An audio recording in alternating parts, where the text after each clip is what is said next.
Hello everyone. Today we are going to continue uh, our next topic of management, that is matching human needs with job needs. So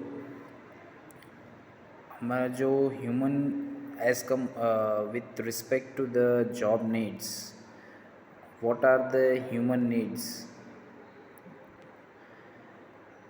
अगर कोई एक organisation है, वहाँ पे हम कुछ काम कर रहे हैं, जो वर्कर्स काम कर रहे हैं, तो उन वर्कर्स को उन काम के हिसाब से काम करने के लिए कौन कौन सी ज़रूरतें पड़ेंगी, उन ह्यूमंस को, जो वर्कर्स हैं जो काम कर रहे हैं, तो उनको उन काम के लिए क्या क्या ज़रूरतें पड़ेंगी, तो वो इसमें हम देखेंगे.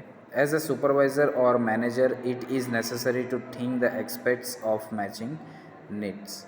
दैट इज़, या अगर सुपरवाइज़र है तो सुपरवाइज़र इसका देख रेख करेगा कि जो वर्कर्स है या फिर जो भी एम्प्लॉयज़ हैं उनको क्या क्या काम लगेगा, क्या क्या काम के लिए क्या क्या चीज़ें उनको ज़रूरत पड़ेगी. Matching human needs with job needs plays important role in the output and smooth production work. तो ह्यूमन नीड्स को job with respect to the job needs, human needs की एक बहुत ही इम्पोर्टेंट रोल प्ले करता है पूरे ऑर्गेनाइजेशन में, और ताकि वो स्मूथली चल सके. What are human needs? तो क्या क्या होता है human needs? Liking area in work, areas in work, मतलब उनको जो जो जिस एरिया, जिस हिसाब से उनको जिस माहौल में उनको काम करना है, उस माहौल में, जो एरिया में उनको काम करना है, उस एरिया में कंफर्टेबली काम हो सके. Scoping of performance, work justice as per capability, involvement in concern work, authority in doing work, authority to take decision. तो ये सारी जो चीज़ें हैं, कुछ पॉइंट्स हैं, तो ये सारी चीज़ें आती हैं ह्यूमन नीड्स में, जैसे कि rest allowance, human treatment, respect in front of subordinate, facilities regarding work, good salary. तो ये सारे हो जाते हैं अपने ह्यूमन नीड्स में, कि आदमियों, जो वर्कर्स जो काम कर रहे हैं, उनकी क्या क्या ज़रूरतें हैं, उनको पूरी करना. जॉब नीड्स, जॉब के लिए क्या क्या लगेगा, मतलब जो हम काम कर रहे हैं, जो बना रहे हैं, तो उसके लिए क्या क्या लगेगा, क्या क्या. Work must be completed in time, तो काम टाइम पे हो जाना चाहिए, क्वालिटी भी होनी चाहिए, क्वांटिटी भी होनी चाहिए.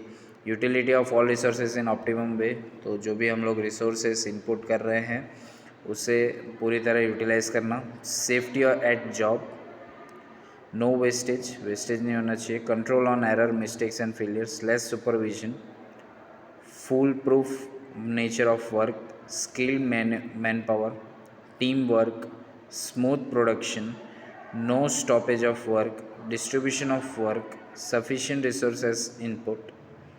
So when both the ends are matched, there is more possibility of success. तो जब ह्यूमन नीड्स जॉब नीड्स से मैच करेगी, तब हमारा जो आउटपुट होगा, जो हमें बेनिफिट्स होंगे, वो ज़्यादा देखने को मिलेंगे. Effects of success matching of job needs and human needs. तो इसके क्या क्या इफ़ेक्ट होंगे अगर ये दोनों जो नीड्स हैं, ह्यूमन नीड्स और जॉब नीड्स, तो जब दोनों मैच कर जाएंगे, दोनों के नीड्स जो है वो मैच करेंगे, तब उसके क्या क्या इफ़ेक्ट होंगे. दैट इज़ कस्टमर सेटिस्फेक्शन, तो कस्टमर को अच्छा प्रोडक्ट बन के मिलेगा. इम्प्रूव प्रोडक्टिविटी, प्रोडक्टिविटी में भी इम्प्रूवमेंट होगी. Effective utilisation of resources, resources का ज़्यादा से ज़्यादा यूटिलाइजेशन होगा. Achievement of goals.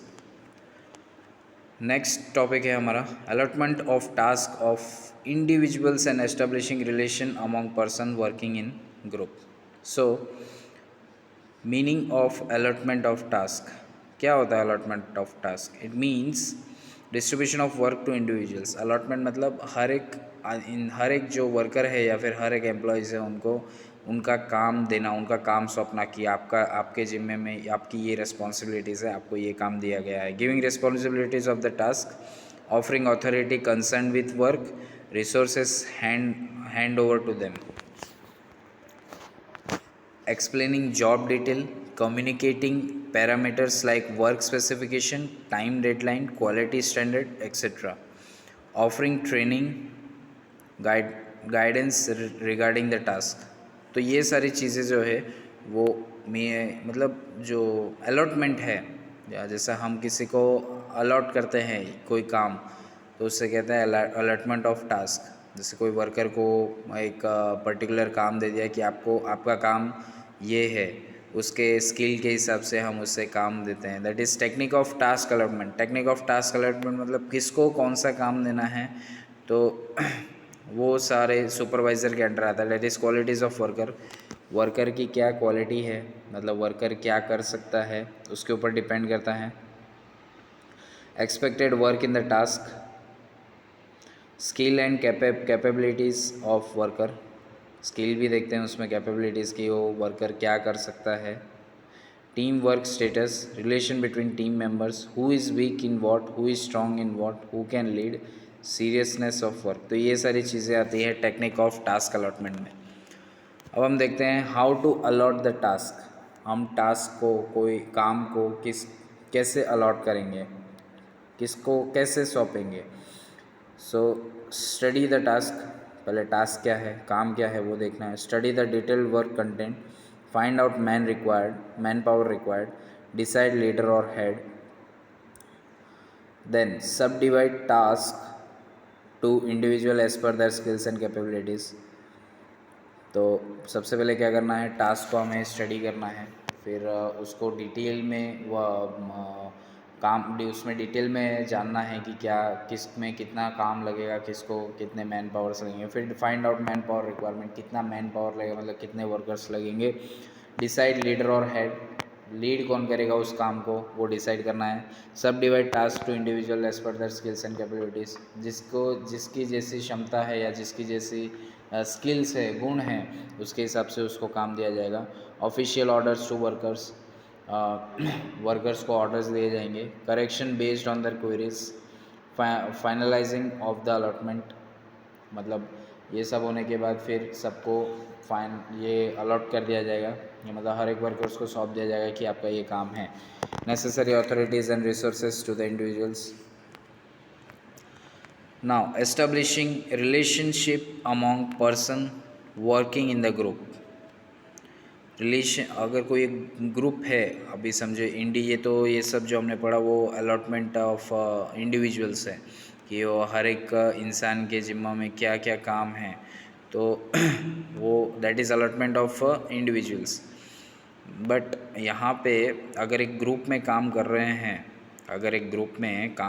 हैं, तो उनमें रिलेशनशिप कैसे पैदा करें कि उनमें अच्छे रिलेशनशिप हो, कम्युनिकेशन अच्छा हो। फॉर्मेशन ऑफ ग्रुप, तो एक ग्रुप बनाइए सबसे पहले। फैमिलियरिटी अमॉन्ग ग्रुप मेंबर्स, सबको एक दूसरे के जैसे घर में कैसे व्यवहार करते हैं हम, हमारे माता पिता या किसी के साथ भी घर में बहुत अच्छे से जैसे बिहेव करते हैं, तो वैसे ही उस जो ग्रुप है उससे भी हमें एक फैमिली की तरह बिहेव करना है। Informal relation should be develop.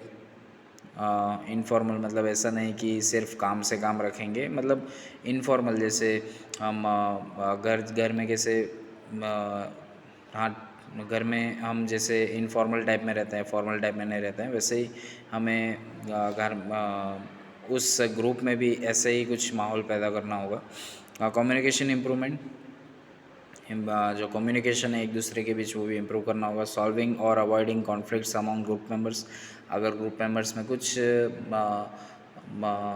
तानातानी हुई या फिर कुछ बातें ऐसे कुछ दो लोगों के बीच में लड़ाई अगर होता है तो उसे सॉल्व करना। Training of interpersonal relationship, appreciating each other, एक दूसरे को उत्साहित करना।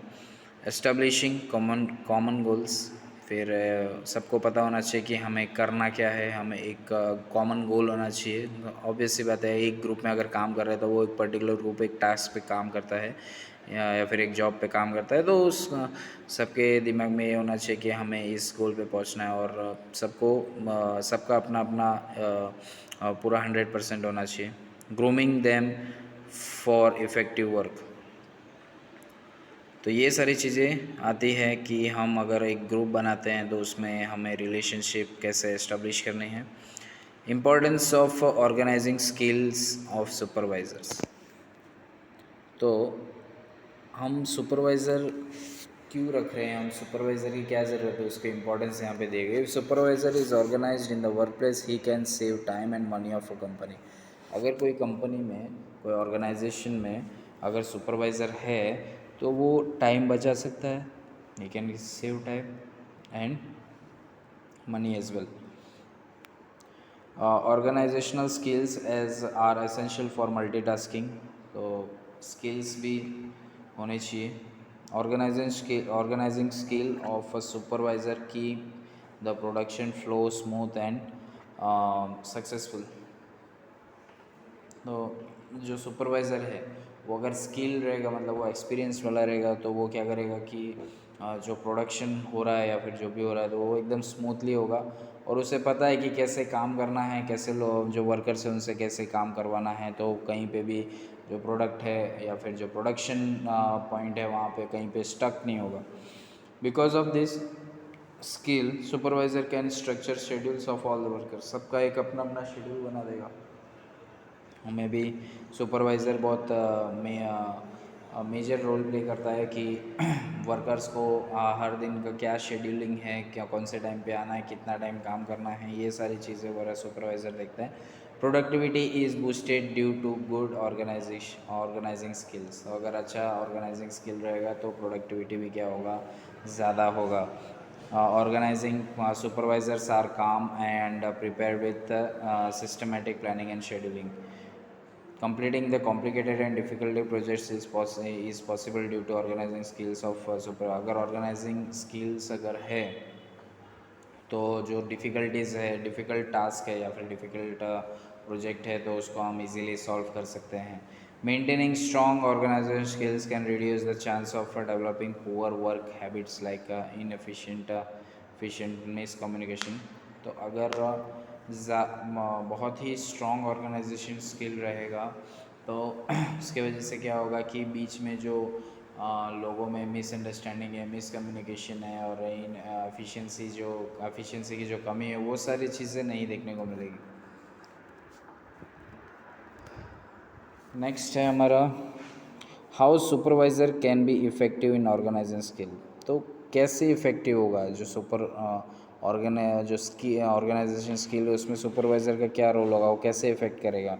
B clear about what you need to do. तो सुपरवाइज़र ये क्लियर करके देगा कि ये बताएगा कि हमें कहाँ क्या करना है। Decide where you are going to do, ये भी तय करता है कि कब हमें करना है। Give your self time and space, खुद के लिए मतलब जो काम कर रहे हैं उसके लिए अलग टाइम, अलग space.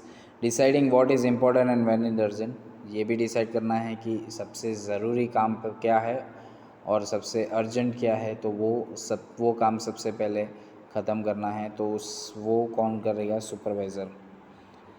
Break down and delegate task, do not get frustrated by extra task. तो दूसरे और कोई टास्क मतलब अगर कोई एक्स्ट्रा टास्क आ गया, आप जो काम कर रहे हैं उसके अलावा और आपके पास काम आ गया, तो सुपरवाइज़र क्या करता है उस चीज़ को मतलब बहुत एकदम स्ट्रेस में नहीं आ जाना, उसका जो वो क्या करेगा, वो हैंडल कर लेगा उस चीज़ को और वो काम कंप्लीट करेगा। Stay on top of the things, मतलब सारी चीज़ों के ऊपर सुपरवाइज़र को रहना होगा। Advantages of good relation in the group. अब अगर हमारे एक ग्रुप है तो उसके बीच में अच्छे रिलेशंस होंगे तो उसके एडवांटेजेस क्या क्या होंगे। Employees feels good due to familiar group member, जैसे मैंने बताया कि अगर हम एक ग्रुप है जिसमें कुछ आदमी काम कर रहे हैं, 10 आदमी काम कर रहे हैं, तो वो एक अगर फैमिली जैसा है। हर एक जो इंडिविजुअल पर्सन है वो एक दूसरे के साथ फैमिलियर बिहेव कर रहा है, तो सारे लोगों को अच्छा लगेगा। Employees feels goods. Comfort level of subordinates entries, comfortable लगना चाहिए, थोड़ा भी ऑकवर्ड फील नहीं होना चाहिए। People can enjoy work in team, coordination become easier, team member cooperate each other. Stress level of work reduce. तो ये सारे एडवांटेजेस हैं कि अगर हम ग्रुप में गुड अच्छा रिलेशन रखें तो ये सारे इसके एडवांटेजेस हैं। तो आज हम हमारा ये जो सेकेंड चैप्टर है that is planning and organizing at supervision level, तो ये आज हम हमारा कंप्लीट करते हैं यहाँ पे। मैं आपको नेक्स्ट आज इसका सेकेंड चैप्टर का जो असाइनमेंट है वो आपको सेंड करूँगा, आपको लिख के फिर भेजना होगा। और जितना जल्दी हो सके आप ये असाइनमेंट्स वगैरह कंप्लीट कीजिए ताकि लास्ट में फिर आपको जो पढ़ाई के लिए अच्छा टाइम मिल सके। बिकॉज फिर सब एंड मोमेंट पे करने जाओगे तो थोड़ा तकलीफ़ होगा। तो उससे अच्छा ये जो अभी टाइम है तो उसमें आप धीरे धीरे ये सब जो असाइनमेंट्स वगैरह जो है वो सारे कंप्लीट कर लीजिए।